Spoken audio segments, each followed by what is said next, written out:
It's 9ish. Y'all know what time it is. Sports Block of Red Eye. Powered by the line. I need it. I need it. I need it with a little enthusiasm.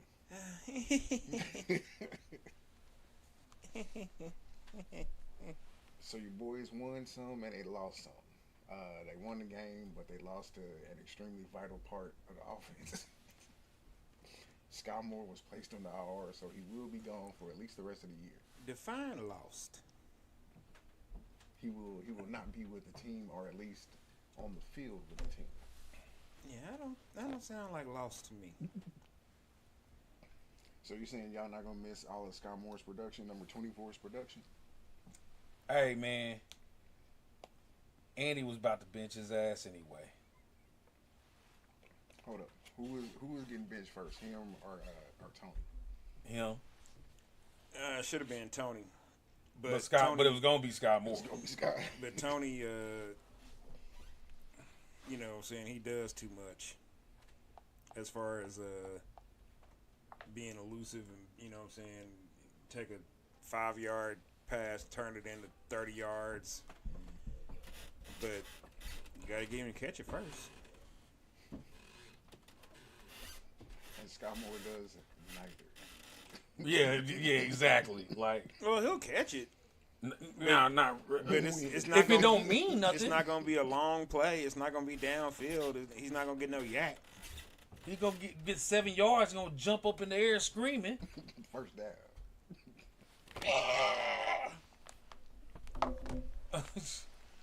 So with Moore going on the bench, with Moore going on the IR, they bringing Justin Ross back, and then they only keeping 6 receivers on the squad at this point, on the 53 man. Yeah, because if things go right, if Ross provides any production over what we got out of Moore or Tony, he will be he'll be the number 2. I think they actually have projections of him being the number 1. Oh, Ross? I think that's why they kept him as a project, because he had the potential if healthy. So even over Watson, even over the Rook. Well, I'm saying if this goes well, if Rice and Ross, which we expect will eventually be at the 1 and 2 there, if that works out, there's still even a high chance that Ross could be the number 1. And put Rice at the 2. Okay. But you know, I was saying before how I couldn't believe that they hadn't cut him already. But shit, I guess Andy started to come to his senses a little bit. But I mean, how much worse? How much worse could the other receivers have played before he brought them back anyway? Like, especially given the way that they played, I'd say the last 5 or 6 weeks. Okay, so without him being hurt, Andy would not have moved Sky Moore to the practice squad. Mm-hmm. He wouldn't have done that. Would they have found a way to bring Ross on to the 53 man? Yeah.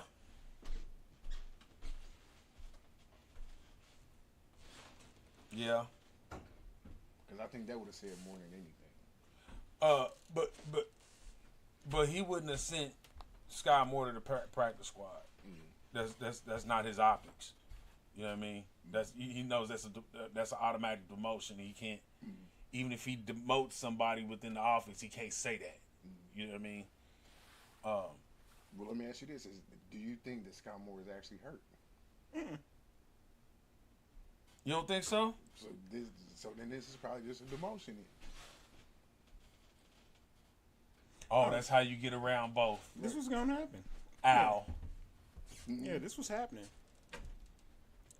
It's like we can embarrass you, or we can make an excuse for you. Either way, everybody and their mama knows why Sky Moore is not playing anymore for the regular season. Regular season too valuable. He's not Shit, trustworthy. yeah, these games matter. We might as well be in the playoffs right now.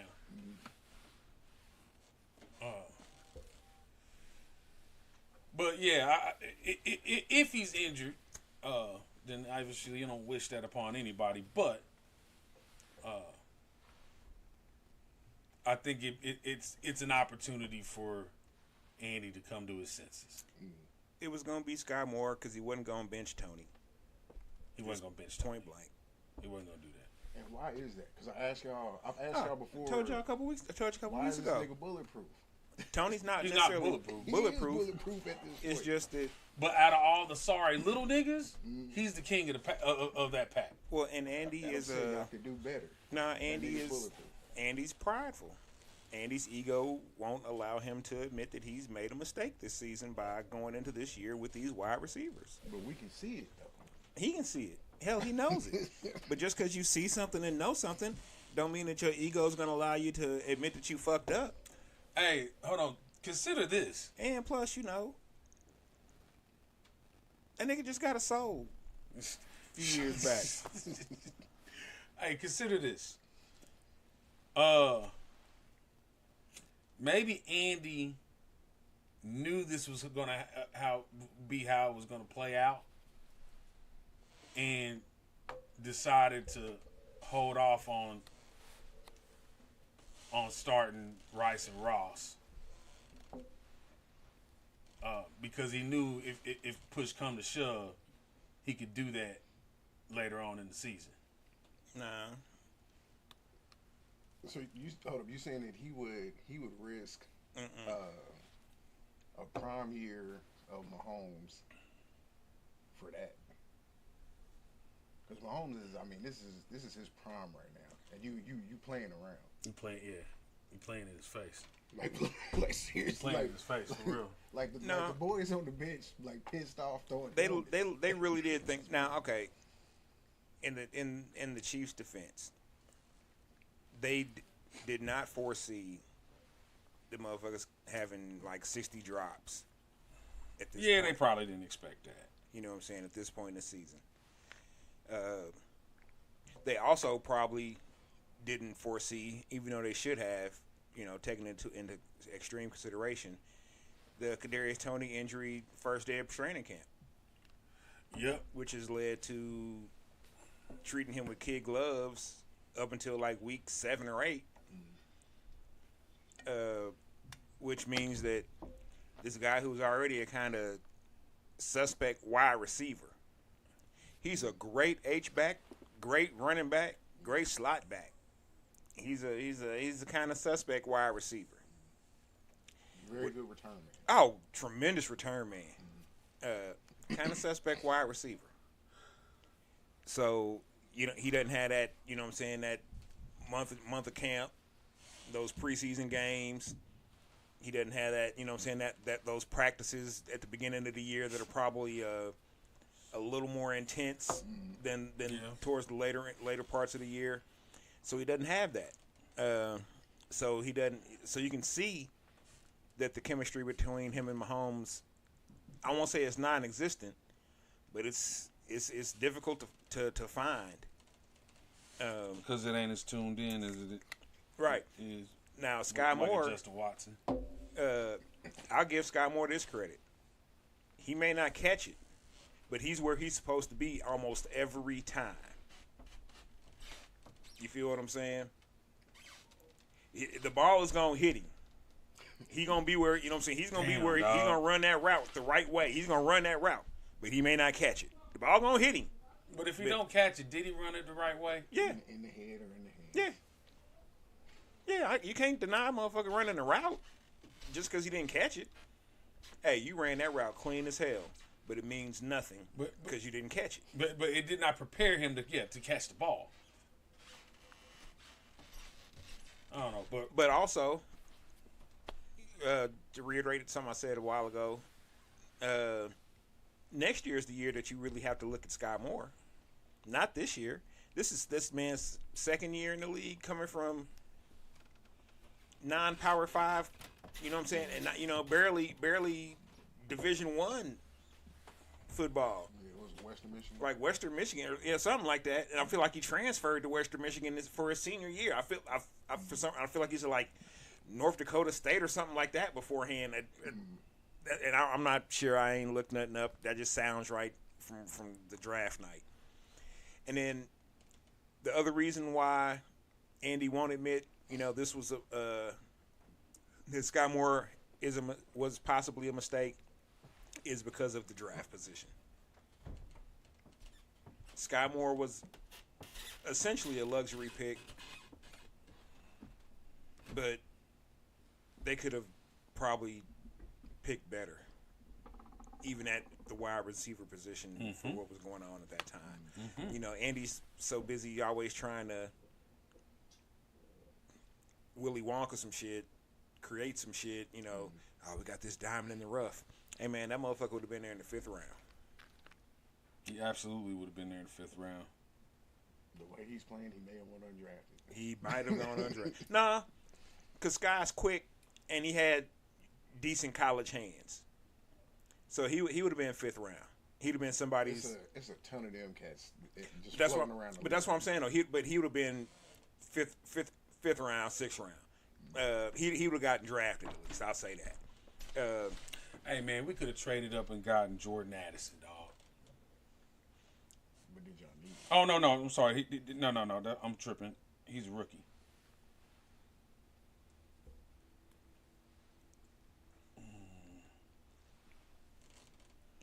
Well, see, that's one thing about the Chiefs' philosophy I'm not a big fan of, is that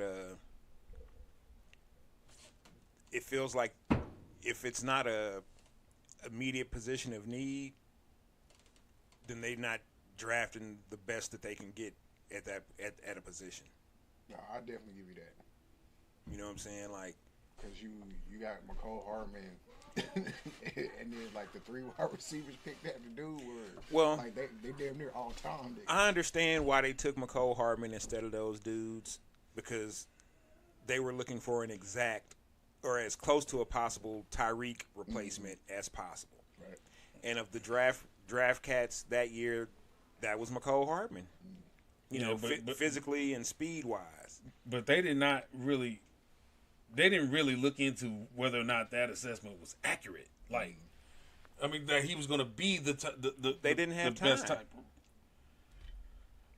They should have did something different, bro. They didn't have time, man. That Tyreek shit popped off like 3 days before the draft. They changed. You can tell they changed their entire board. Because Hardman, he was going to go in the first couple rounds. Hardman, maybe 3. Let's see what they picked. They picked him up in the 1st round. Mm-hmm. Or second round. Top of the second round. Yeah. Hardman was going to go 3rd round. 3rd or 4th round. 3rd or 4th. He was 3rd or 4th round. He's a good return guy. And he's fast as hell. He's from Georgia. Normally you can't go wrong if you pick somebody from Georgia. Yeah.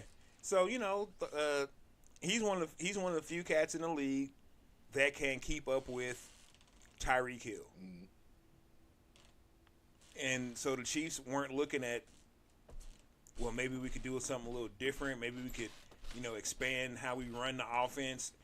Andy Reid was looking for Tyreek 2.0.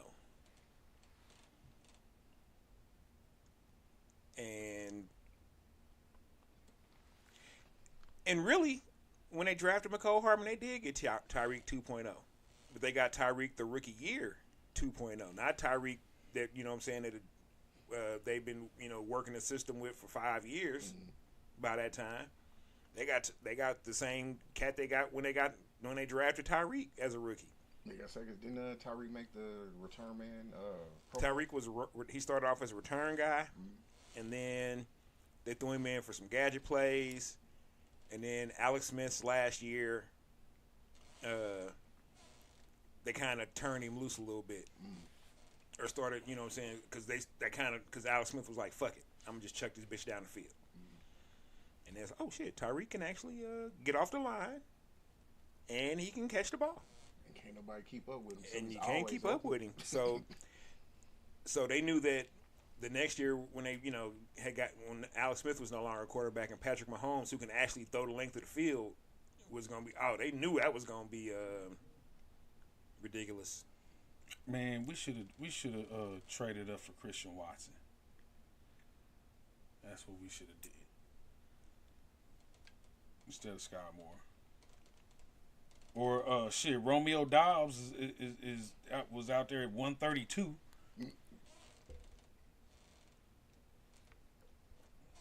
He seems like he could ball. Hey, I don't even want to talk about the ifs or the woulda couldas, because if D Ford wouldn't have been offsides, Chiefs would have 3 Super Bowls. Or Patrick Mahomes would have 3 Super Bowls. Shit. If Andy Reid pulled his head out his ass,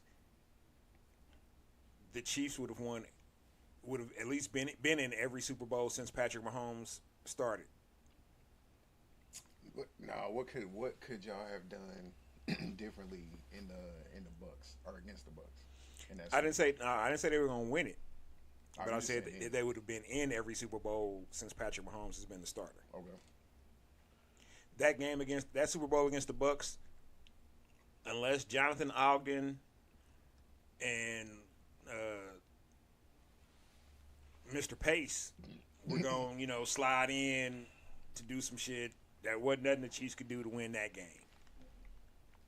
Wasn't nothing the Chiefs could not. I would have rather them gone out trying to run the ball than like anything. To try and give him time to throw the ball. That wasn't happening. As soon as Pat said hike, somebody was in his face. Well, see, that's the before he enunciated the E. Man, and that's one of the drawbacks to the Andy Reid offense is that even though it's like set up to have a cold running game, unless the play caller is gonna call them cold running plays consistently, we looking at the dinks and dunks and the screens and the bubble screens and and occasionally chuck it down the field. It's the same as a run. It's fucking not. I mean, boy, did y'all see the way that fucking Buffalo ran James? Oh my goodness, dog!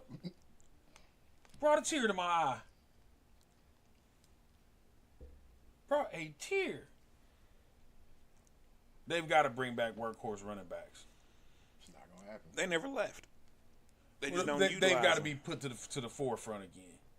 No, it's not going to be to the forefront. Because people, because everybody's tried to do different variations of what we've done in the passing game, and everybody got too fucking cute. like sometimes you just got to run it down the motherfucker's throat. Let them know you ain't no punks. And Andy, you're not even. You know what?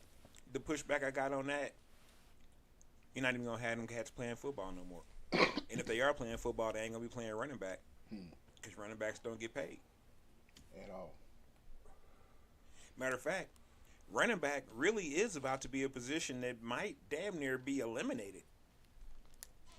Because you really don't play it in 707. Everything is screen passes. Yeah, I said that's where high school is right now. Everything is spread out.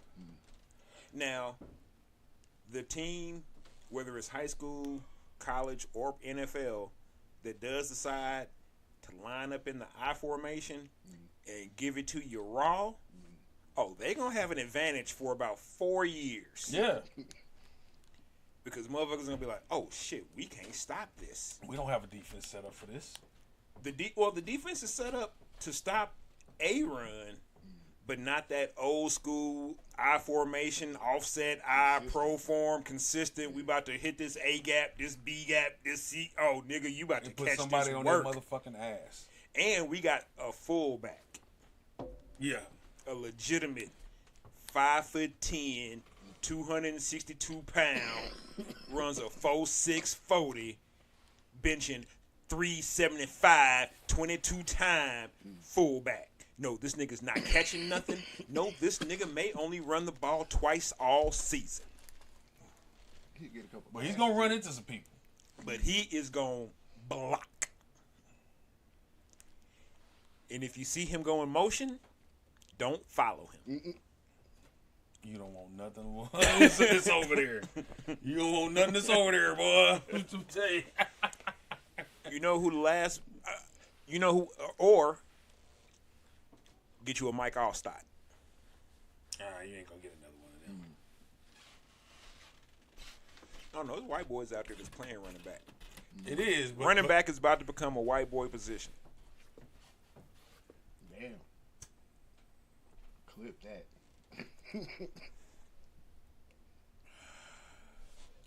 I can see that. We ain't seen one. Well, we got McCaffrey, but like I wouldn't really necessarily put him in the white boy running back. That's a bad white category. boy. Yeah. I don't put him in the real running back category. What you mean? Mm-hmm. I mean, he's the new running back. He's the the new form, Yeah, wide receiver that runs the ball from the back. See, like to me, running back is, even though he's 6'4", 500 pound, Derrick Henry. You know what I'm saying? A Derrick Henry type, an Adrian Peterson type, Saquon Barkley, Bijan Robinson. If they were to actually, if Arthur Smith pulled his head out his ass, God. I don't know what. Hey, fire him. whoever the owner of the Atlanta Falcons is, Arthur, what's his name? Arthur Blanks. Arthur Blank checks. you need to fire Arthur Smith 10 minutes ago. This man It's had. criminal. You want to talk about that running back who is the running back? That's Bijan Robinson. That's your workhorse running back. He's the new style workhorse, but he's still he's a workhorse running back. You get that man the ball 25 times a game. Yeah. So he can do work. Like This dude was touching the Not ball. once in the fourth quarter. This dude was touching the ball twice a game Not sometimes. at one time once. hold on, He got was the ball. Lee I mean, blocking this week? Now, this weekend? if you want to be, I mean, this ain't gonna happen. But if you want to be super slick, nigga, you get Bijan Robinson to be your fullback behind, in front of Isaiah Pacheco, and it's calamity. It's matter of fact, you get Isaiah Pacheco to be your fullback in front of Bijan Robinson.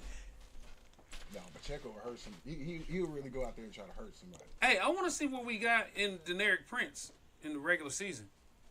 Oh, you gonna see? We need. Or I thought you would see this past week, but shout out Clyde Edwards-Helaire. He Hey, actually has did some- his job. I've been telling y'all, he look, Did his job. he know what it is. The Chiefs know what it is.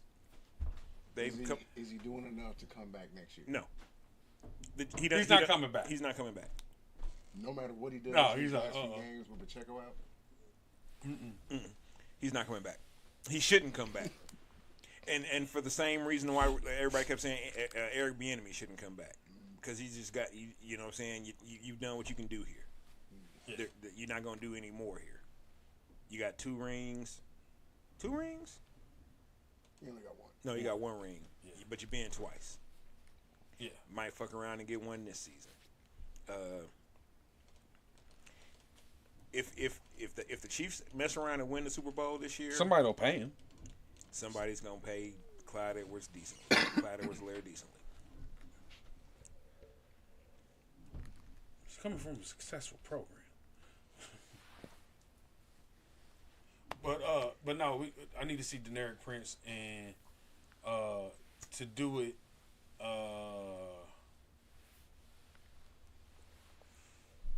I know you got to get rid of a player to bring him on.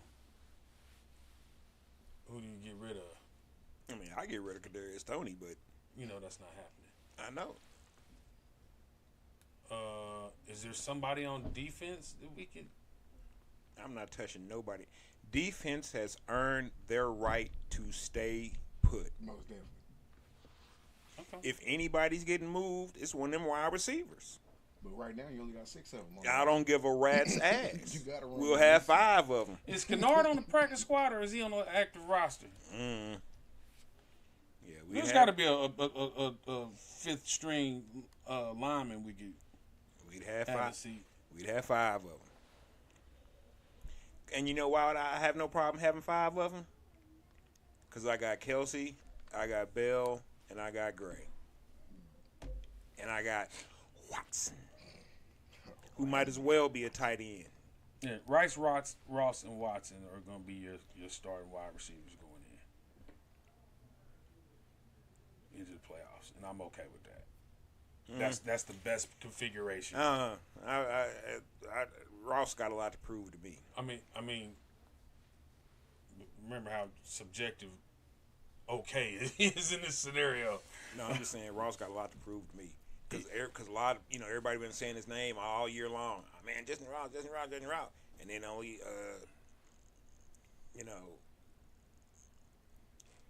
if he was that cold, I feel like he'd have been on the field already. No, man.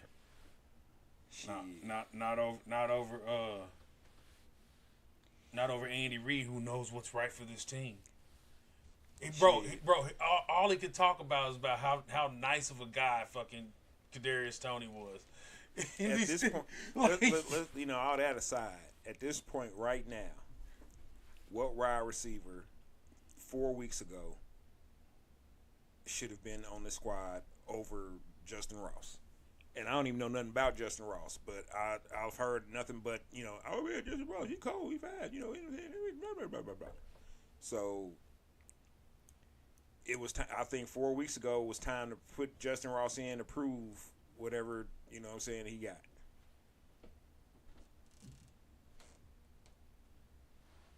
I think he's gonna at least prove he belongs on the team. But that's when it should happen though.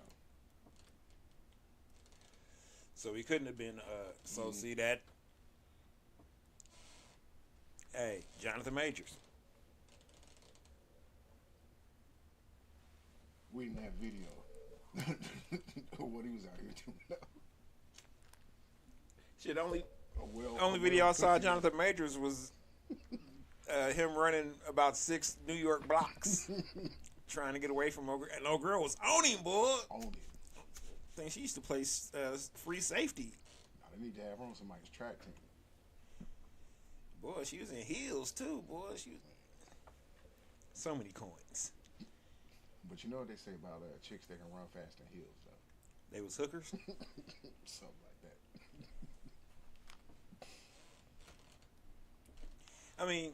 I don't see why chicks shouldn't run fast in heels, though, because when you're running, you really just you're running on the balls of your feet.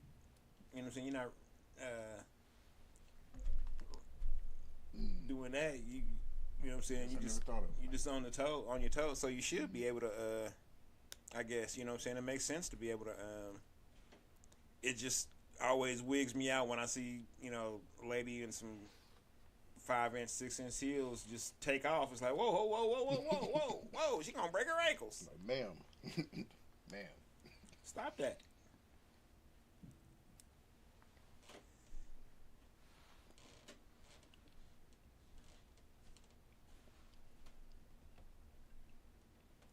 Let's get into this. These Final Fantasy standings. And somehow everybody in the room made the playoffs. Somehow. What you mean somehow? Somehow you made the playoffs, nigga. Shit, I'm number 2 in the league. Hey, I don't. Yeah, you are. I think I'm on a 6-game winning streak or some shit like that. It's crazy. Oh man, that's stupid. I hope it. I don't care if it continues or not, because if I beat Junior again, I don't say they got you projected winning by a point, or actually less than a point. And then they got me losing to J Rockwell's Death and Taxes, which definitely is not gonna happen. Mm-hmm. Thanks to Debo Samuels. Thank you, Quarter. Dude, Debo Samuels has been like the past 3 weeks, 4 weeks. He's been destroyed. I'm like, hey man, why is he getting 30 points every week? Been carrying my squad. Thank you. Man. Yep. So.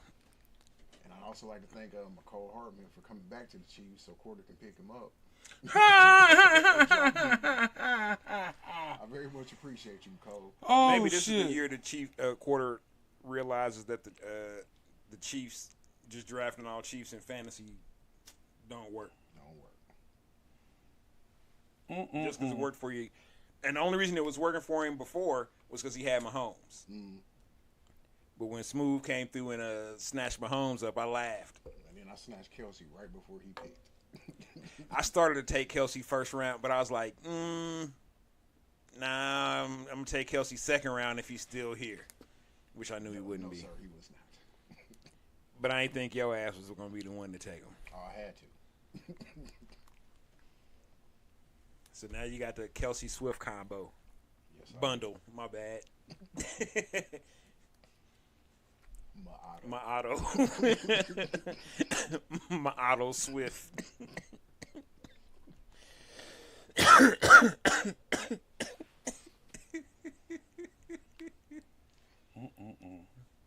So the playoffs start this week, and then the I guess the consolation semifinals.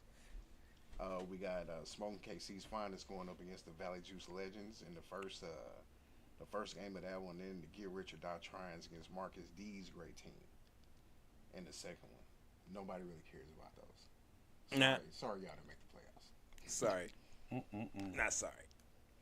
Because at worst, I'm going to be fourth. Do better next year. Do better. Just be glad this ain't one of them humiliation leagues. Man. I be seeing some of the shit that them motherfuckers sign up for, and I was like, nah. Couldn't do it. I'll fuck you up. Couldn't do it.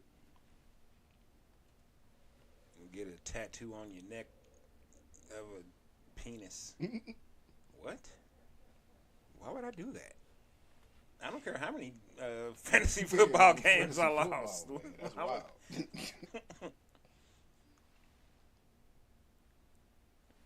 Walking around here, old dick neck. Hey, dick neck. And that's forever.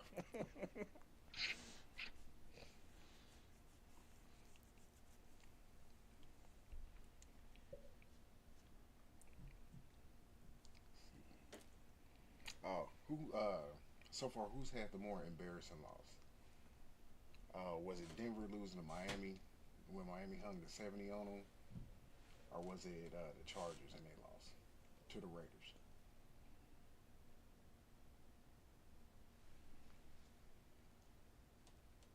Hold on, which ones again? Yeah, all things considered. Denver when they lost to Miami, when Miami hung 70 on them. Or last week when the Chargers lost to the Raiders. When it was, 42? 42 nothing at halftime. I think that was worse. I think that was the greatest halftime disparity in NFL history or something stupid. Yeah. And it was a few different records that were broken. Like the Raiders were the first team to get blanked one game. And then turn around and score 63 the next one? Yeah, whatever the difference was from 0 to 63 compared to, everybody else in the past who's gotten blanked. They didn't put up the most. Man, that's a good question, though. Actually,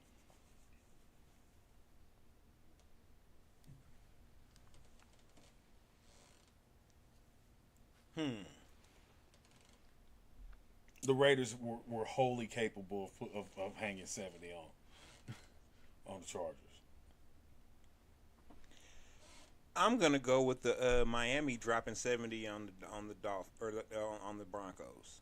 Okay. Because for a couple of reasons. At that point in the season, the Broncos defense was supposed to be, you know what I'm saying, like, oh man, you gotta watch out for these guys. That and I felt like the Dolphins game was maybe a little bit more complete offensively and defensively. Even though they did give up more points, you know what I'm saying, than the Raiders did to the Chargers. But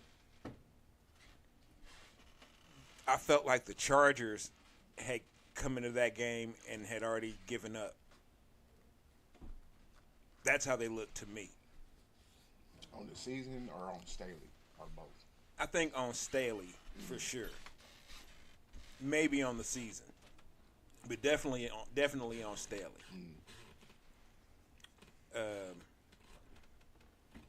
Yeah, they just flat wasn't even what it was. You know what I'm saying? They just looked uninterested. Yeah, just like going through the motions. Let's just get through this. So 1, 2, 3, Cancun. Cancun. Yeah, so I feel like the now.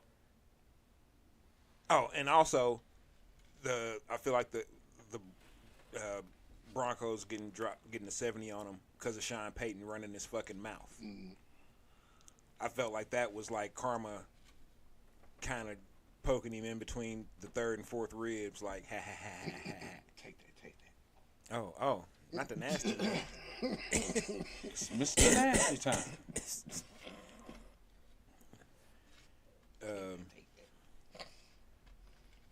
Yeah, so for those reasons, but I do feel like Brandon Staley should have felt more shame after his game than what's his name down in Miami after his game, or than Sean Payton after his game. Yeah, because that team was going to be a struggle. They already knew how bad they were struggling. But on paper, the Chargers should have whooped they monkey asses on paper. On paper, the Chargers should be up there with the Chiefs in the division. Man, on paper, the Chargers probably should have had 2 or 3 Super Bowls. No, they shouldn't. Stop saying that shit. It is obviously not the case. On paper, you go down the Chargers roster, and you cannot tell me that they have way better, or they don't have as good of players. It's a whole paper dynasty. Would you rather have the Chargers wide receivers or our wide receivers? Theirs, no doubt. Would you rather have the Chargers running backs or our running backs? That's almost a toss-up. Yeah. I'd rather have their running backs. I'm Pacheco a beast. Yeah, I'm not an what Eckler Pacheco believer. is going to become in a year or two, Eckler already is. Plus, I can't say that. Eckler does what he does in their offense. And Eckler's no young. No, I mean he's old and motherfucker. He's now. old and motherfucker now. Like, but he suits their offense for his skill set. I think he would suit the Chiefs' offense. yeah. Give me that. You know what I'm saying? Smallish running back that can Catch the ball. Got some speed. Got good vision. Got good vision. Yeah. Good cut. You know, so yeah, he's perfect for little light skinned Brian Westbrook.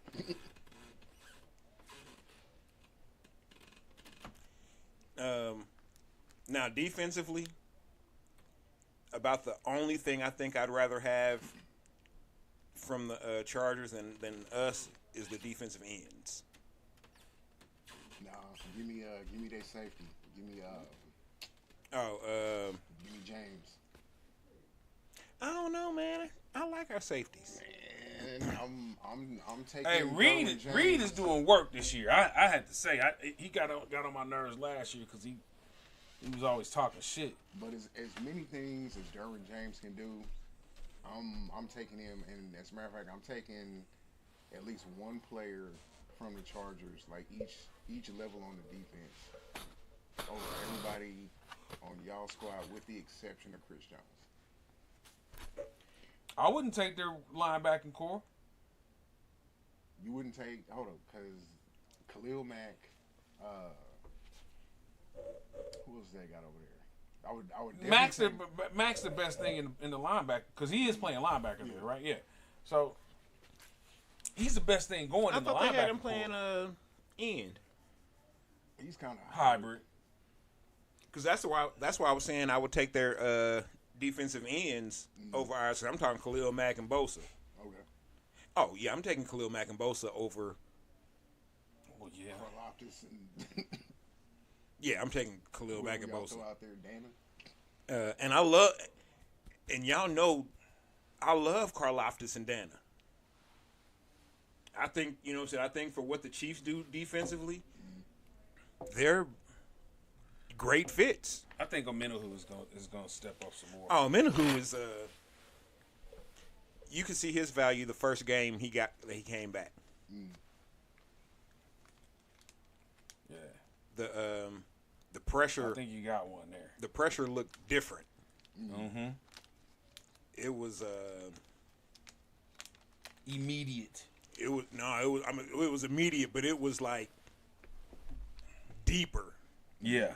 quicker. You know what I'm saying? It was More threatening. yeah. The pressure was ooh. The pressure.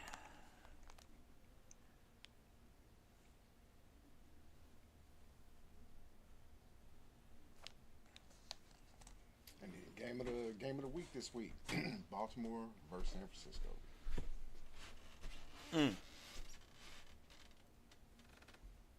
You know what? I got a bus in. Hold up, is it that time? It's that time. It's that time, y'all. P's Power 5. P's Power 5.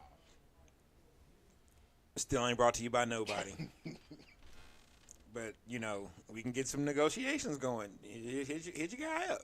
You know, you know how to get me.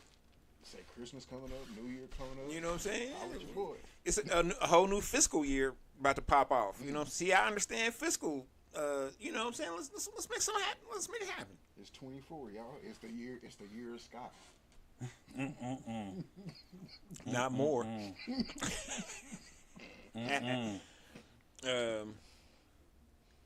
Peace Power Sky 5. no more. This week happens to be about.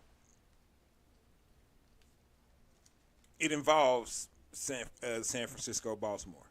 Okay. So since you said the magic word like on Pee Wee's Playhouse, you know what I'm saying, we had to bust in. So this week's Power 5 are, in my opinion, the 5 most interesting Super Bowls I would like to see this season. Okay. Or possible Super Bowls. Teams this year. This year. Okay. This year. At number 5, in Peace Power 5, brought to you by nobody, but you know what I'm saying? We can talk. Can we talk? Yep, we can. Miami versus Philadelphia, the rematch. If Miami were to make it to the Super Bowl, that means that they have beaten teams that have winning records. Mm-hmm. So that means that they would, you know what I'm saying, have been over, they should be over their, whatever it is, you know what I'm saying, that they, about not having beaten a team that had a winning record. Mm-hmm. That's hard to do, though. But it's one of those things where it's like you should beat the teams that you should beat in the NFL. And they've done that. They've done that. Unfortunately, from Miami's perspective, they are the teams that they did lose to were supposed to beat. Mm. So I would like to see, you know, I think that's an interesting Super Bowl with Miami, Philadelphia, a rematch from earlier this season, because that was actually a good game. Mm-hmm. You know what I'm saying? It was just Miami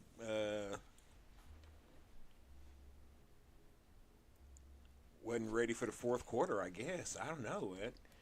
But the way the Eagles have looked lately, should they have beaten Should they have? Questions. They ain't looking too good. But that's also why I think defense is suspect.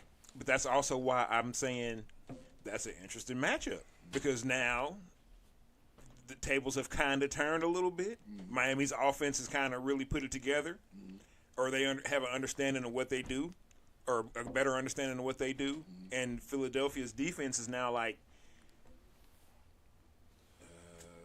we don't know. So suspect. That's interesting.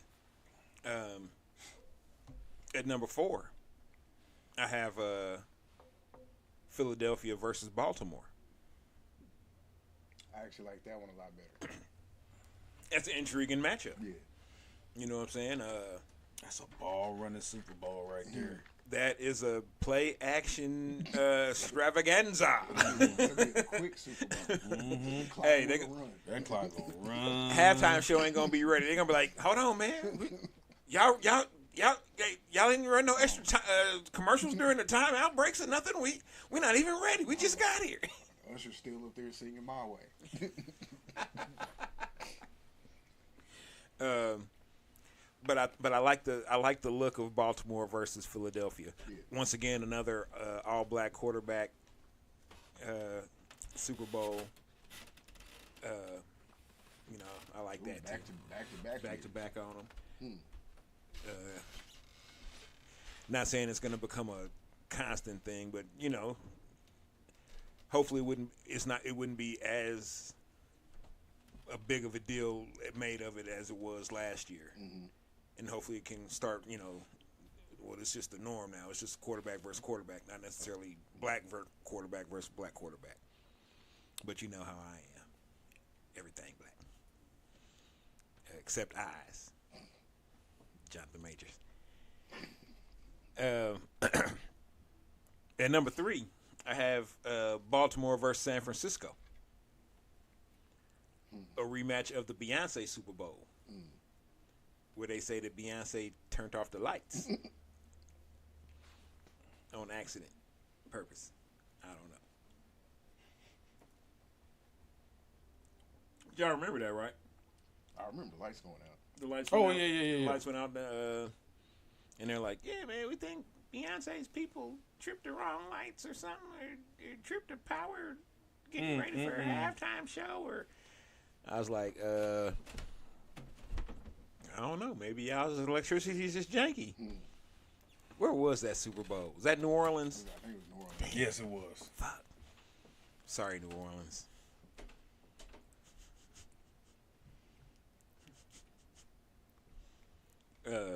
But yeah, so rematch of that Super Bowl. San Francisco's defense is defensing. Mm-hmm.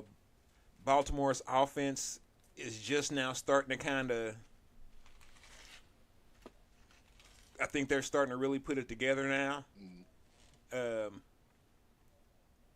It's looked different every game I've watched from the Ravens this season, which is kind of weird. But it's always been by necessity, though. Because they've had because and I'm really proud that Jackson has played this far into the season without being injured. Yeah. Because I was almost sure at this point we would have been like. Because this is Lamar, week 16. Yeah. Yeah. And he's played all 16 or played in all 16 of the games so far. Yeah. Well, when they did that anonymous survey last year at the end of the season about teams and facilities and all this, the Bengals and the Ravens, I believe, were like some of the lowest ranked on like facilities and doctors and all that kind of med staff and all that kind of stuff. I was like, damn. Oh, that's right. That's wild. I remember that. And the Chiefs were low rated on the med staff. Then they got Tape Man Jesus. Boy.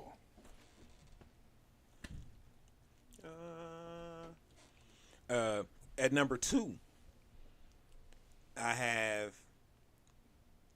Philadelphia versus Kansas City, simply for the rematch factor. Third time in 2 seasons. Ever since Nick Sirianni thought he was hardcore and popped that shit off in the tunnels on the way out. Yeah, they've been gonna beat their ass. Well, no. They've been 1-3. That as well. Yep. And the one that they won, they might as well have been 0-4 because they looked bad at winning that one. Hey, he's looking more and more like a basket case. Hey, man. He didn't look well at Or his... cocaine, one of the two. Well, hey. But it's got to be stressful though, with all the weapons that they've given dude. You get Carter at number 9, who should have been the number 1 overall pick this year. Like they expected them to go to at least the Super Bowl. That's That's got to be stressful. And you the coach of the Philadelphia Eagles. It's Philly. It's Philly. Philly fan ain't friendly. They be on some bullshit. Even if they were undefeated right now, Philly fan would be on their heads like, They'd hey, have issues. the guy looks fucking goofy. That guy. Hey, Philly fan. Hey, we fucking suck. Somebody go get Santa. Oh man, let me talk to him. Let me get these disco records they got. Yeah, we're gonna blow your shits up. Yeah, third base there, guy. Yeah. And just from personal reasons, and it could actually happen this year, maybe. Number 1 is Kansas City versus Dallas. Ooh wee.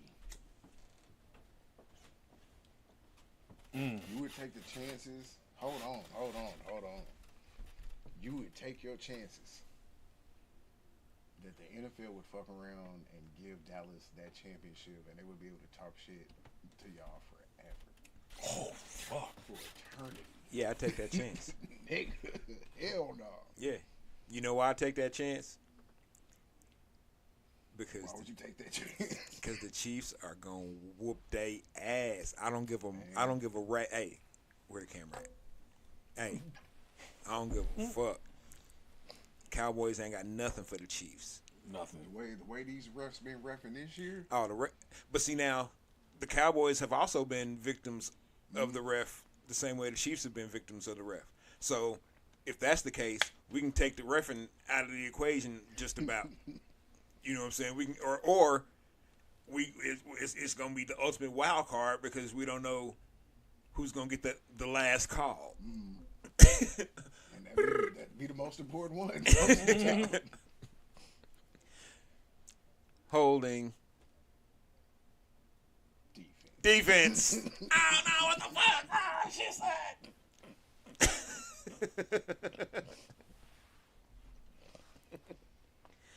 Fuck you, Jeffers.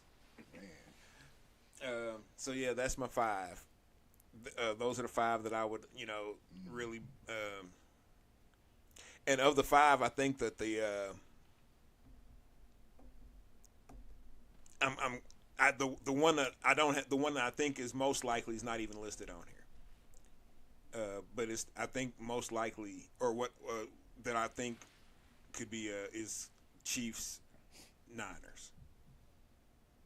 Okay. Well, that's another rematch. Oh yeah, that I think that would be my number 1. If you talking about excitement, you know what I mean. Motherfuckers want to really watch a game. That's the one motherfuckers gonna want to watch. Oh, I wasn't saying what motherfuckers want to watch. I said I don't want to watch. And Chiefs Niners is right on the outside of it. Cause I mean, and I'm gonna be honest about why I don't necessarily why it's not in the 5. If Chiefs Niners, I don't know if the Chiefs can win that game. Both squads fully healthy. Both squads fully healthy. I don't think the Chiefs could. I don't know if the Chiefs can win that game. Especially with the way that their wide receivers are allergic to the ball. In key moments. Let it just be a routine 1st and 10, 2nd and 6. Oh, yeah, they're going to catch this 5 yards, this 10 yard. They're going to do that. But the 15-yard out, the 20-yard deep, you know what I'm saying, the 9 route, nope. Nah. Nope. Nope, we don't do that. You ain't check my Madden ratings? I'm a route runner. Hold on. I'm still not completely confident that San Francisco is going to make it through healthy. Well, they never do. That is what I said. That remains to be seen. Well, you know, it's that time of year.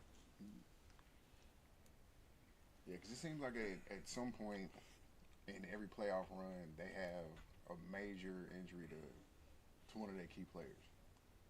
Yeah. Hopefully, it just ain't the quarterback this time. Man. Or the second stringer. Man. When they got down to Brock Purdy, I was like, oh, these motherfuckers, they ain't gonna do well. But shit, then he balled out and then had to bring in, man, who was it that they brought in last year, like the last minute? Because somebody else got hurt in that game against the Eagles. Was it dude who used to play for New York? I can't remember. Yeah, I can't think of his name, but yeah, I was just like, this is going to end real bad.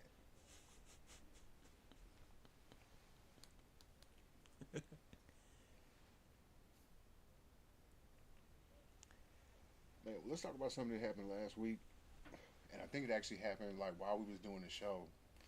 Your boy Draymond Green Man. suspended indefinitely. Indefinitely. They was just like, nigga, you can't come back until you get right. We're not even gonna put a number of games on it. We just need for you to get right. As people say, there's really something wrong with it. How many incidents like this, like for real, can one player have before The nigga got a mixtape of the shit, dog. Yeah, Dude. it's just so much different shit. It's just not like he does one thing a lot. He's an It's 8-2 player as far as fuckery is Yeah, concerned. he'll backfist you. He'll chop you. He'll kick you in the nuts. That nigga been practicing that He'll shit, bro. trip you. He been practicing He'll that clothesline you. He'll chase you down and close on you. He'll just flat out Rear steal naked on choke. you. Rear naked chokes. Arm bars. Nigga. Ankle lock. shit. This nigga think he Kurt Angle. I forgot who I heard said it, but somebody said the thing that he really need is for somebody to whoop his ass. Why hasn't somebody done it at this point? I don't know. Like something's really going on. Like, cause he's been doing this for real. almost a I mean, decade. but you know what? He ain't never went after no tough guys. Well, not even that, and also he wasn't doing this shit when it was the last of those tough motherfuckers in the league. True. It ain't really no tough motherfuckers in the league But he kind of right took now. he kind of took that persona on from those cats. Cause I mean he's a Detroit dude. He's a Michigan Oh, dude. he's a Michigan cat. And they said he used to hang out with Rasheed Wallace and Ben and all them. Cause Oh yeah, cause they from yeah, no, his best friend father was in the Detroit Pistons management. So he used to for real hang around them niggas. Like that 04 squad. That Chelsea, Lord. Chelsea Oh, niggas. that Them explains everything. niggas. Like them niggas. Hanging out with Ben Wallace. Oh. Yeah, so Draymond, he just a super real nigga. Oh my. Draymond playing jailhouse ball. Like for real though. Y'all don't understand But jailhouse ball. Draymond has always went after light work. He ain't never Gobert a big motherfucker. But Gobert light work. but he ain't got Gobert's he ain't bring tall, shit to the table. not big. Okay. Quote Yeah. Bomani Jones. Yeah, He's tall man, not big man. he's just slender enough to be the perfect rear naked choke candidate.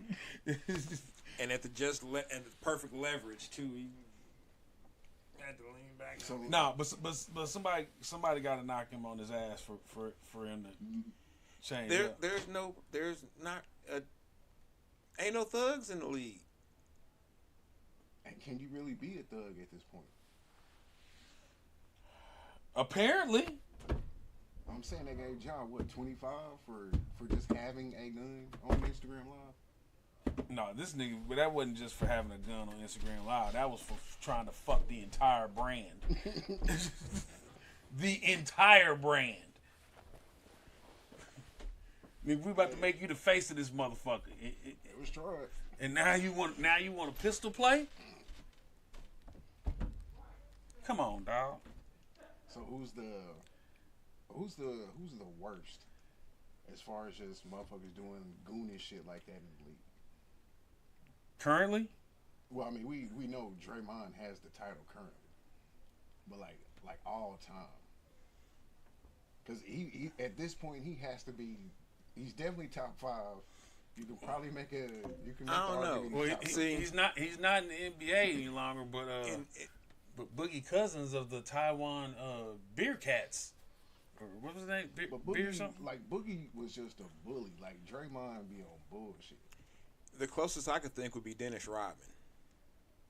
Okay. Because Dennis would be on bullshit to get up under your skin to, you know what I'm saying, break your focus. And so I was gonna say Lambeer. Lambeer also, but Dennis partially learned that shit from Lambeer. You know what I'm saying? So, but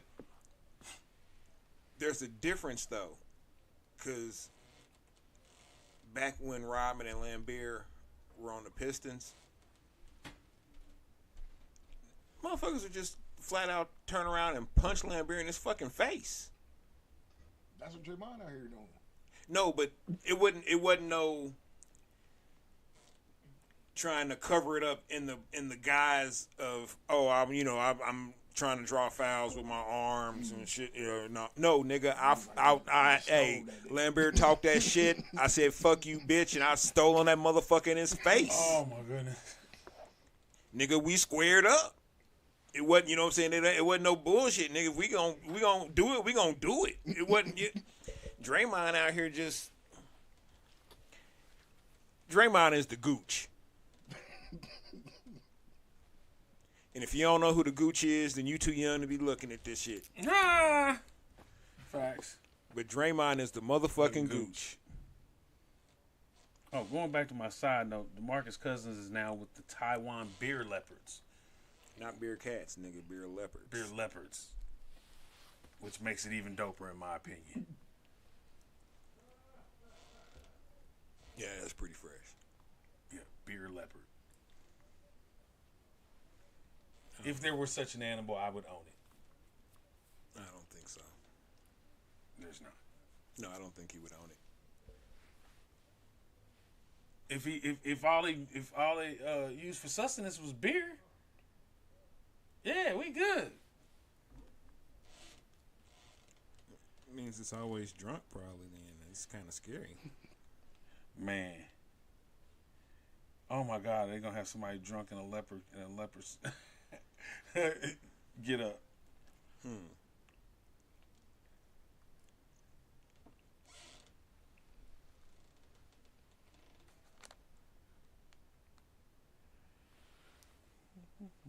college football news, a good thing for the 2024 college season for the Mizzou Tigers. Just picked up Caden Green from the OU transfer portal. Number 1 offensive lineman that was available. He will be in black and gold next year. M-I-Z. Z-O-U. Squad may be top 10 at the beginning of the season next year, which is going to help out in the playoffs. Tremendously. I really think that Drinkwitz is on to something. Mm-hmm. You know, it took Gary Pinkel a couple years, maybe 2 or 3 years to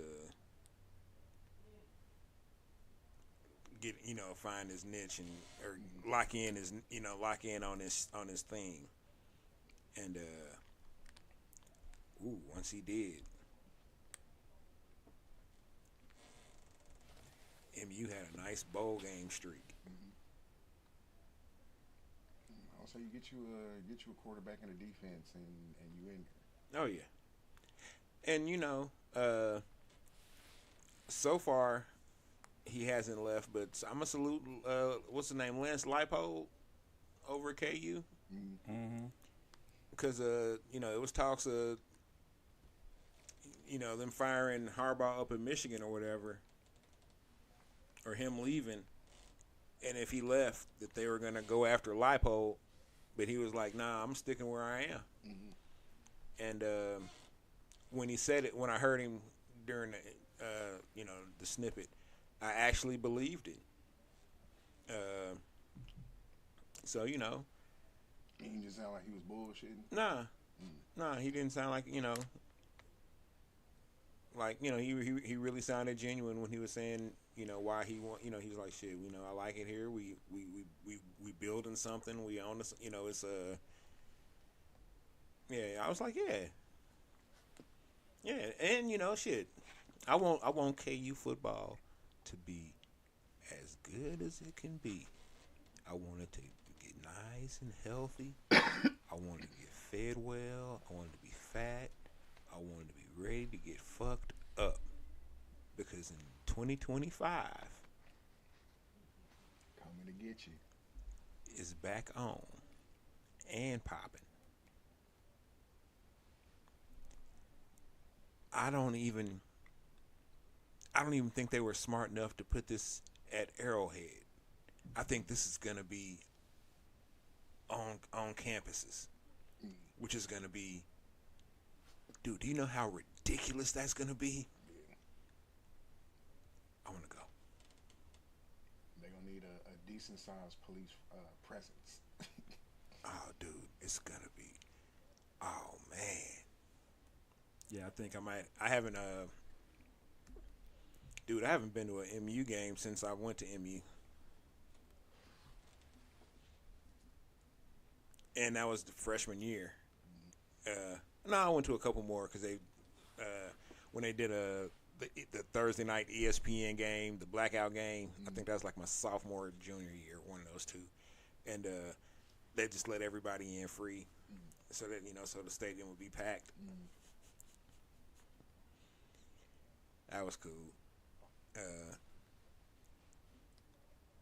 But yeah, I ain't been to an MU game since I used to go to MU. So that's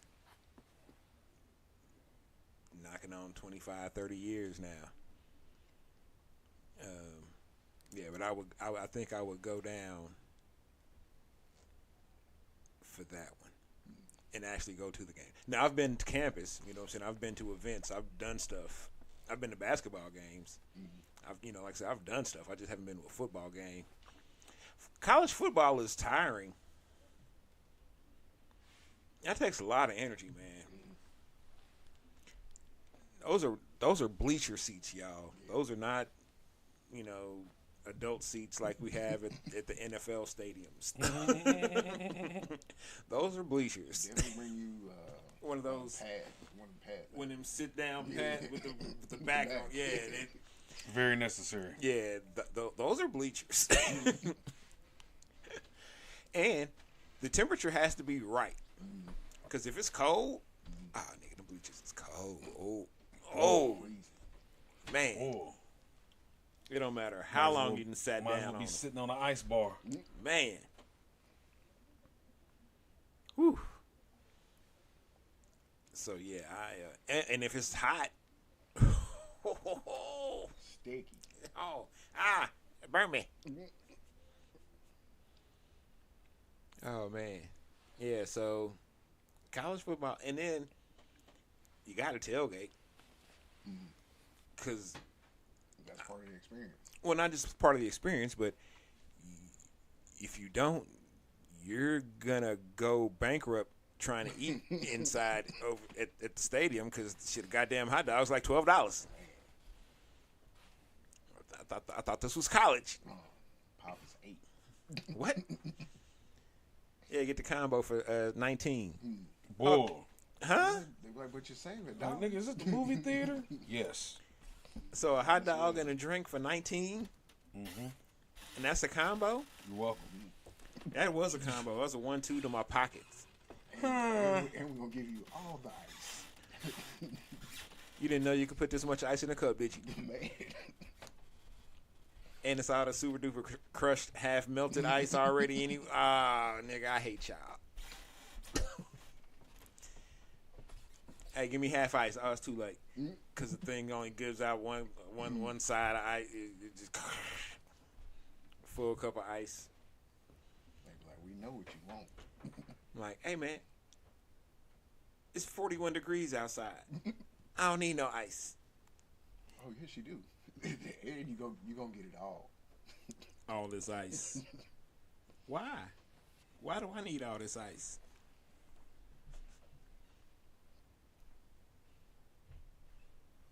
I don't like this. So if you did have three college teams that you could see play at Mizzou, who would they be?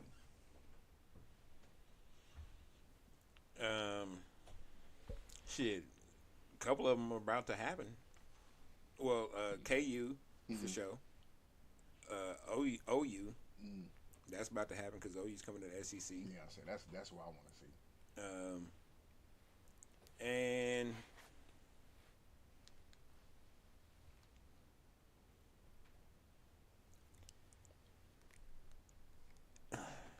man, it's a part of me that wants to say Nebraska, just because fuck Nebraska. But Illinois. We still fuck Illinois too, but Illinois. I like that. We never stop playing that rivalry. You know what I'm saying? That's a good one. What about you, Rock? Hold on. At KU.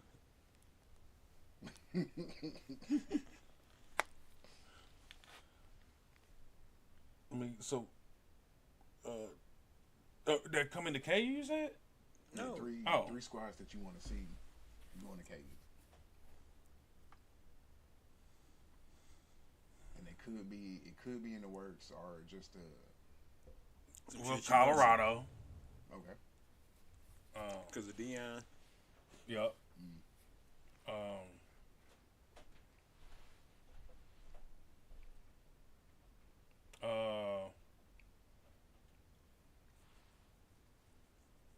Florida State. Interesting.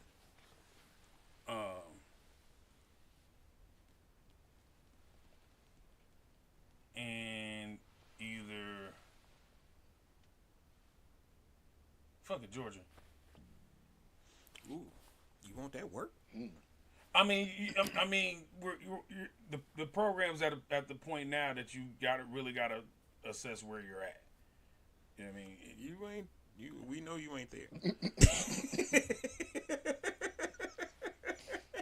Shit, But anybody? But you gotta have a game like that to know how to let the players know how far they gotta go or how far the program's gotta go. I think they've seen enough tape where That they know that they Got a lot further to go. And remember, we may be in a Power 5 conference, but KU football need the money. You know what I mean? They need that type of TV coverage. They need the type of economy that'll come in around teams like that coming in. Ooh. I don't even mean to sound fucked up like this, but it's gonna be hilarious when I say this, because just because of the KUMU shit. But I don't think Georgia would ever set foot on KU's turf. And That's why I said it. And I don't even mean that in like a mean way. It's just like Georgia's like. You think they look that far down?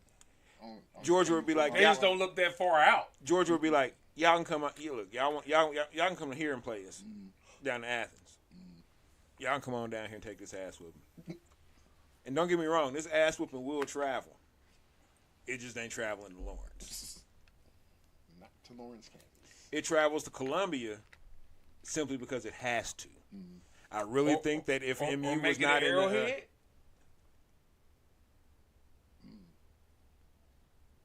I can see that. Yeah. Possibly. Big 12, SEC, Like little mini tournament shit at the beginning of the season. Or like they do the basketball, the Big 12 SEC versus SEC Challenge or whatever. Play a couple games. Yeah, have a few games between Conference duels. Yeah, like 1 week. That, Yeah, I can see that. On neutral sites. Even though technically Arrowhead is not neutral for KU, unfortunately. But no, they need some TV exposure like that.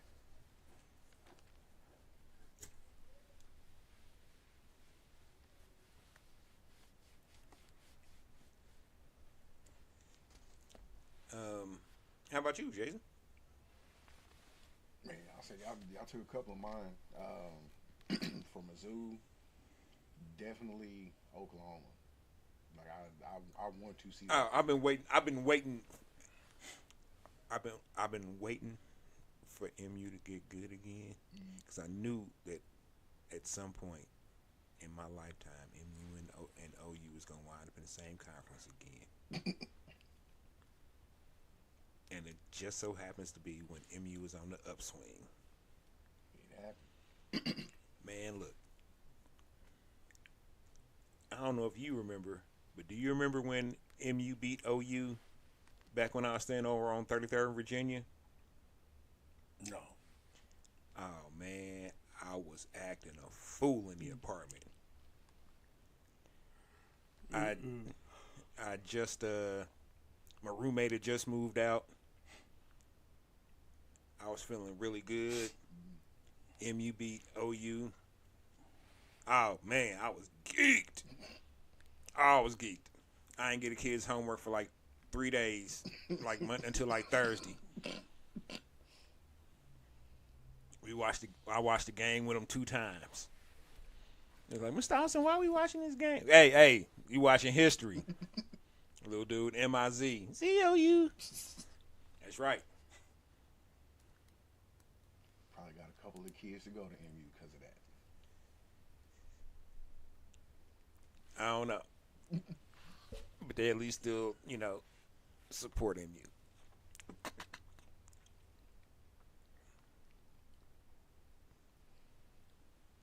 Yes, they definitely. Man, I would definitely want to see MU Florida State matchup. I'll say that would have been a great one. And then I actually want to see MU and Ohio State. I was gonna say. Well, we're gonna see that on January 1st. Matter of fact, damn, I don't know if I'm trying to order this shirt. I hope it should get here before then. But it's an unofficial bowl shirt. Truman the Tiger standing on the Ohio State Buckeye mascot's head with big words say "bust a nut." Damn.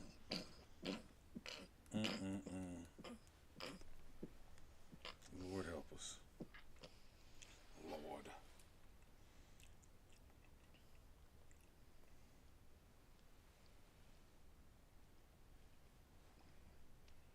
Well, it's that time. It's that time of year. Let's do this rundown. Playoffs are going to be starting in about 3 weeks, and so far, who would have thunk that the AFC South would have the Jaguars, the Colts, and the Texans all sitting at 8-6, all in a playoff race. Damn. And all basically with if they win out, they win the South. That's kind of wild. No, it really is. The Colts with Gardner Minshew starting at quarterback, basically for the last 12 weeks of the season. Mm-hmm. The Texans with C.J. Stroud, a rookie quarterback, and then D'Amico Ryans, a rookie head coach. And then you got the Jaguars, who everybody thought was going to run away with the division. I didn't think they were going to run away, but I thought that they were going to – that's who I picked to win it.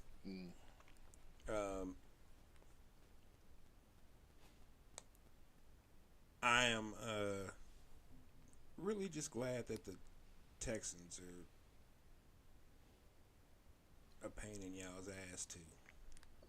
Boy. And you said at the beginning of the season, you said they was gonna win more games than what people thought they were. Oh yeah.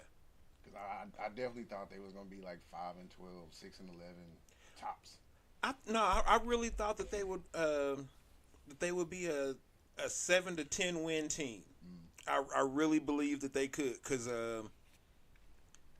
D'Amico Ryan knows his defense. He gonna make sure that if nothing else, the other team's not scoring. And I saw some of the people that they picked up on defense. I was like, yeah, this is. And then that the monster, you know what I'm saying, that they picked up. They drafted on that.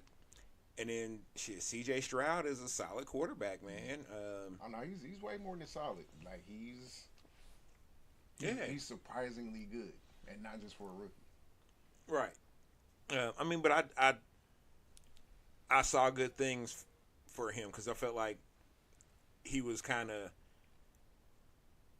made for more of an NFL style playing than you know what I'm saying, than college. Yeah. So, but I didn't think that it was going to click this quickly. I thought it was going to take this whole year for them to kind of put it together and figure out a formula for it, and then go. But no, it didn't click in. It clicked in like week 5, and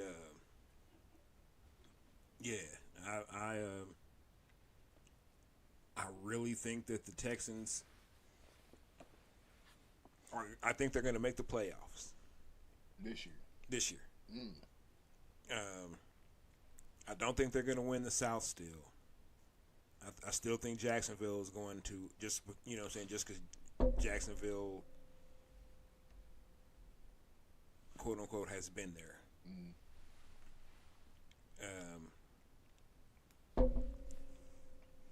But I think the Texans are a team that you won't necessarily want to see in the playoffs.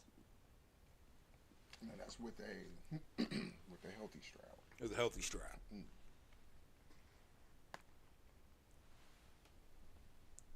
Let's see. Right now, let's see. 1, 2, 3, 4. Oh, right now, the Texans are just out of the playoffs. Yeah, because I say if the playoffs started right now, it'd be Dolphins, Chiefs, Ravens, Browns, Jaguars, Colts.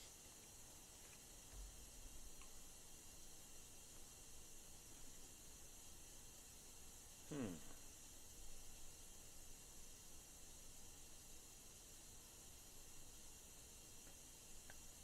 then you got, let's see, 1, 2.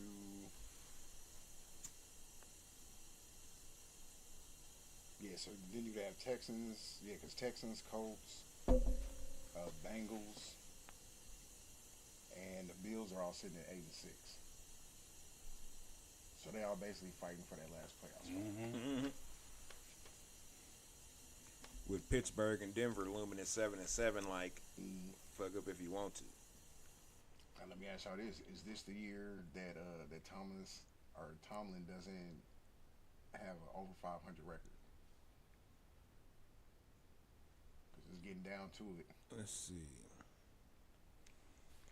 They play the Bengals, the Seahawks, and the Ravens for the final 3 games.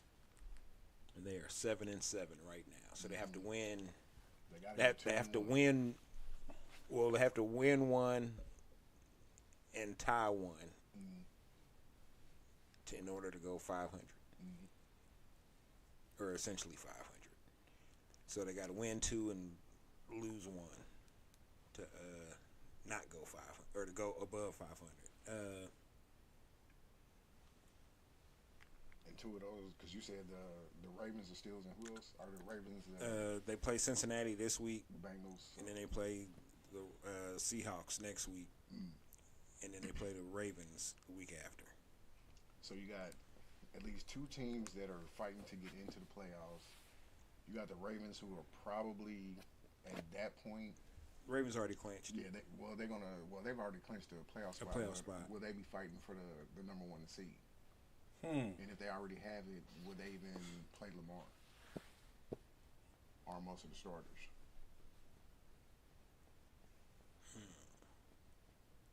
So I mean, that could definitely help the Steelers out. But even doing that, are the backups better than the Steelers starters? That's a very good question. I think Tomlin finds a way to pull it out, stay over 500. That's his calling card. I think so too. Card, you know what I mean? Now the problem is that he's gonna barely go over 500, and you have no answers for what to fix up there. Everything. It looks like you may have just made a travesty of this offense. Really, because you need a quarterback. And is that their problem? It's like they're never bad enough to get great draft picks, but they do great with the picks that they do have. They're set up to run the ball. They don't run the ball well. Najee Harris has terrible vision. Terrible. I was watching them a couple of weeks ago, and dude was literally just running into everybody. I mean, like running into him. I'm like, dude, you could have just stepped to the right. Or just waited for the hole to open or something. I'm like, oh, you kind of tackled yourself. I got to get there. Yeah. I think I've had enough of Najee. I think he's cooked. And this is what, his third year or fourth? Third. I feel like fourth. Fourth. But he's cooked, man. And then over in the NFC, we got them boys leading the East right three. now. I was his third year. Mm-hmm. Oh, hold on, I'm looking at something else different. We over in the NFC, we got them boys and the Eagles coming out the East. So far, the Niners, they kind of running away with it in the West. And at this point, the Rams cannot catch them. It's 7-7 because the Niners are 11-3, so they basically won the West. The Rams clinched the division already. Then you got the Lions at 10-4 in the North, and then the shit show that's the NFC South. Something needs to be done. Like it really does, because this is what, the third year in a row where basically 500 is gonna win you the South. Hey, at least this time it's 500. Hey man, relegation, dog. Get a fucking USFL team in here. Because when it's all said and done, the NFC West doesn't have any room to talk because they just got their shit together a couple years ago for real. Because they've sent somebody to the playoffs below 500 a couple of times. I would say Seattle did it, and then did the Cardinals do it? I want to say the Cardinals did it. So, yeah, your champion was below 500. At least these champs are around 500. At 5. Man, I was like, dude, how are they sending a 6-10 team to the playoffs? How did a 6-10 team win the division? And you get and they got a home game. I was so heated about that. I was like, the worst shit. Oh, and they got stomped, as they should. Or had already. Got skull fucked. But won the NFC West that year. So should a winning record be part of making the playoffs? Yes, I think or at least going 500. Well, there's no, there's no 500 anymore. So, I mean, 8-1. Yeah. I mean, technically, you should at least go 9-8. Yeah, technically, you should at least be 9-8. Yeah, you should have a winning record. Yeah, I believe so. Or you should, or 8-1 if that's the case. But yeah, if you have two teams, regardless of conference, if you have two teams with sub 500 records in the playoffs, that's a travesty. Mm-hmm. The world is not right. Yeah, because at this point, the Buccaneers and the Saints are both 7-7. But then you got the Falcons still in playoff contention at this point at 6-8. Oh, that'll be done quickly. Don't worry about that. Now, what if they run off these last three though? They're not. Could happen. They will not. Man, Bijan Robinson probably won't touch the top ball 30 times total in these last 3 games. Hey, I'm telling you, him and Arthur Smith done got into it, and they just ain't admitting it. And he's just going. But what could it be though? It's like you drafted the man 8th overall. But like you know, that. Tyler's my buddy, and you're not using him at all, like at all. Algiers my pal. Daddy said I could keep him. The only thing I can say is, at least you saved a year of wear and tear on him. Because, Yeah. as opposed to misusing him in a wrong manner, you just didn't use him at all. At all. You know what I'm saying? So But we're also talking about a team that has Kyle Pitts on it, and they didn't fucking use. Oh my God, I would have traded for Kyle Pitts so bad. well, that's why Arthur Smith has to go. Yeah. Yeah. He's like a contrarian coach. Like, I should have done.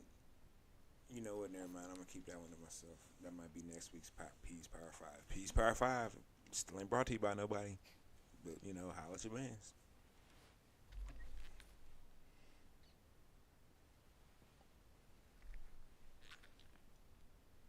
Where can they send those requests to? You don't want them sending them there. I was about to. I almost sent you the wrong email address. huh? Just hit me up in the comments.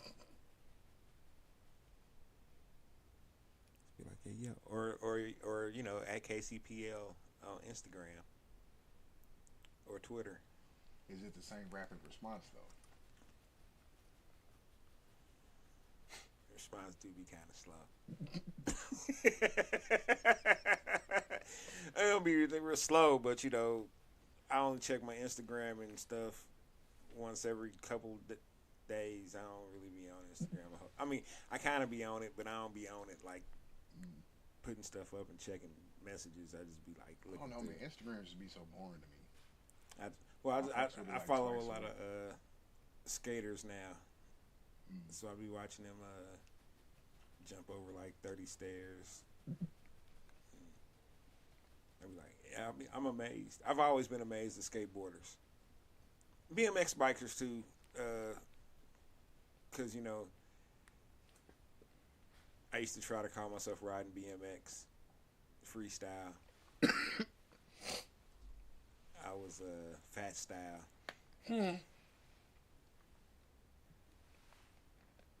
But I could do a couple things. But I never could pop a wheelie.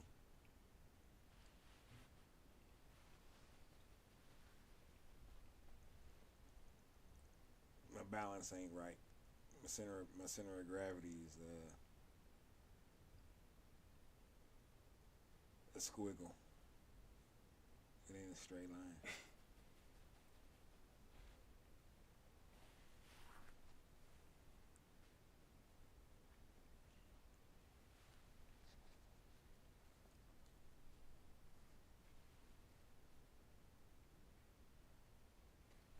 Shit, I covered everything I wanted to cover tonight. You got anything, Rock? UFC this past weekend. There's some UFC this weekend? Yeah, Leon Edwards whooped Colby Covington's ass after. Dude, Colby Covington really said that shit to that dude, huh? dude, like he's like I don't really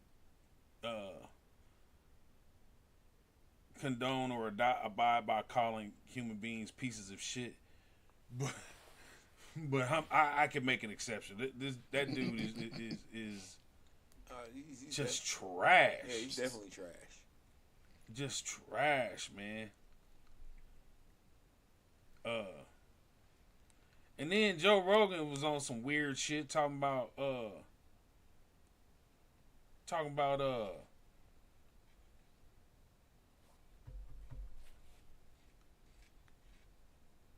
he didn't win the right. Leon Edwards didn't win the right way if he was trying to teach Kobe Covington a lesson, even though he dominated him on the ground, on the floor, and in strikes. Joe Rogan was saying he should have stayed on his feet. Who cares? Like he won. Yeah, For one, get the dub. For two, avenge your father's name. My bad, hold up. For one, avenge your father's name. For two, get the dub. Because whether you won that fight, if you lost that fight, it's going to be another fight. It's going to be televised.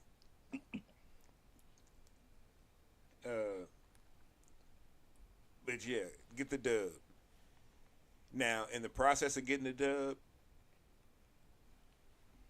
if you can inflict as much pain as you possibly can and as much damage as you possibly can, get the shit off. But it's got to make it make sense though. Don't go in there trying to just get out your game plan and try to be murderous when you're not necessarily murderous in your game plan. Right. Yeah. Because that's how you get knocked the fuck out. That is definitely how you get knocked the fuck out. Especially against a cat like Kobe Covington, because he is skilled. I don't like him at all, but he is skilled. Probably a racist. But I thoroughly enjoy it when people whoop his ass. Love it. Love it. Thoroughly enjoy Love it. I was LL Cool J. Thoroughly. And, Love it. Love it. Love it. Man. Ooh, shit.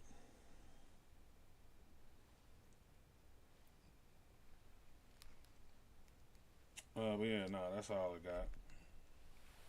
You got anything, Pete? Yeah, one thing real quick. Man, shout out to the Royals, dog. Oh, yeah. Doing some things. Active in free agency, dog. That was moves. So They throwing money in the air, boy. About to take a job. Shit. Hey, make something happen. Trying to make it rain instead of just making it sprinkle. But for real though, everybody said, okay, if they could get a solid ace and another arm, boom, boom. If they can get another bat, boom. Hey man, everything else, I feel like, on paper, they filled the holes, man. Now we're looking at a team that we can actually judge.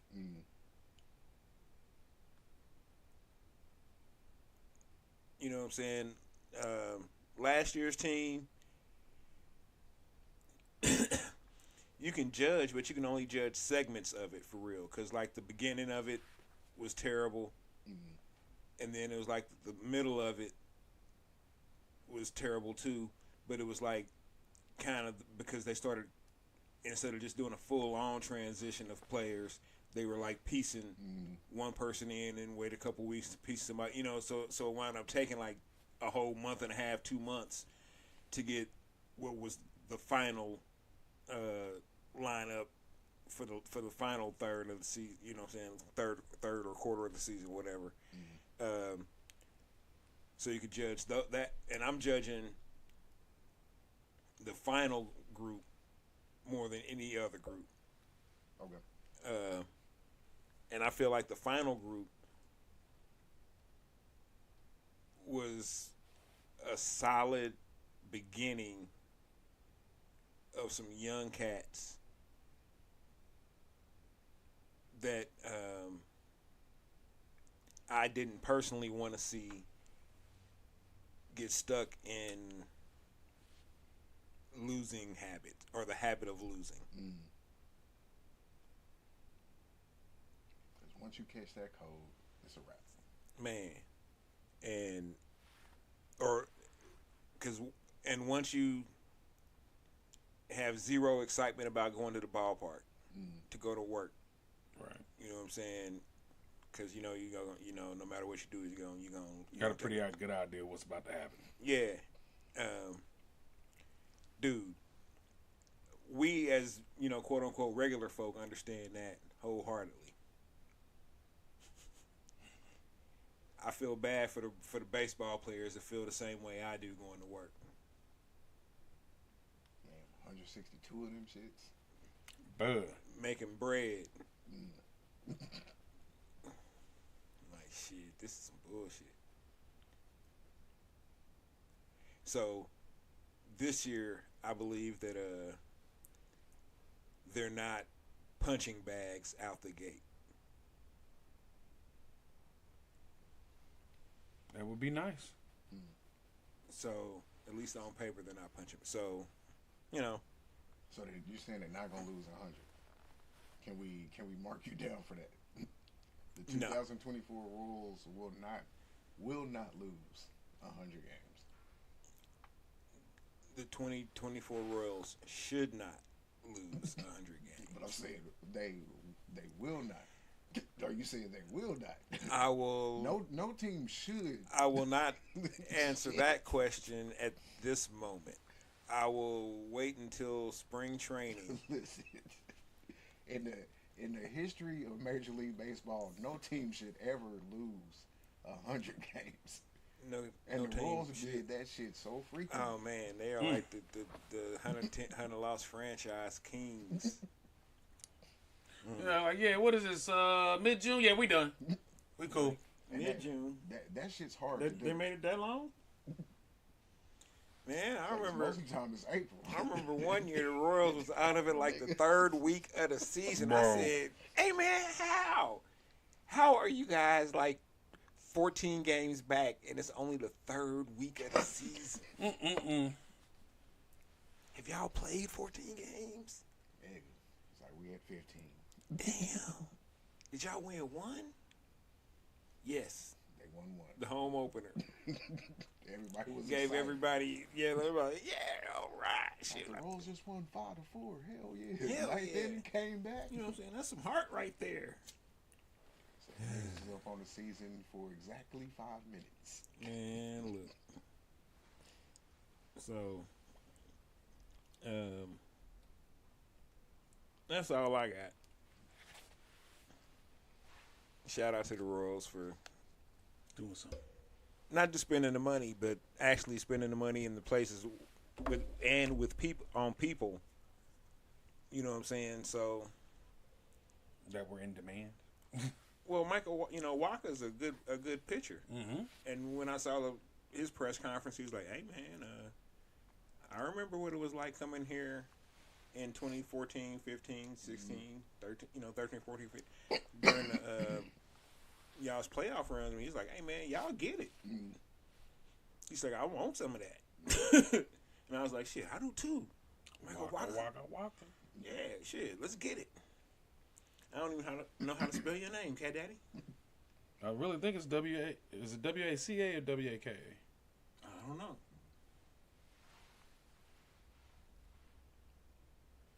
Oh, W-A-C-H-A. Ah.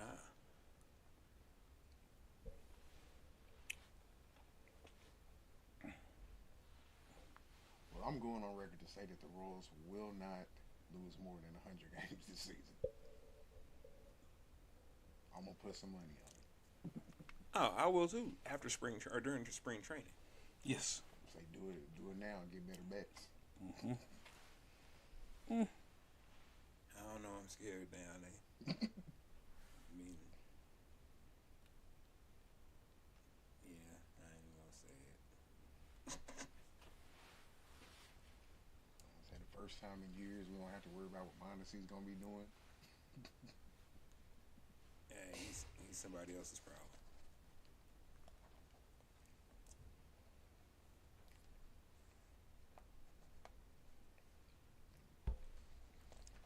I'm gonna say for the 12-19-23 episode of the Sports Block of Riddock, I'm J-Ritoc. That's DJ Rockwell. That's PL. We out.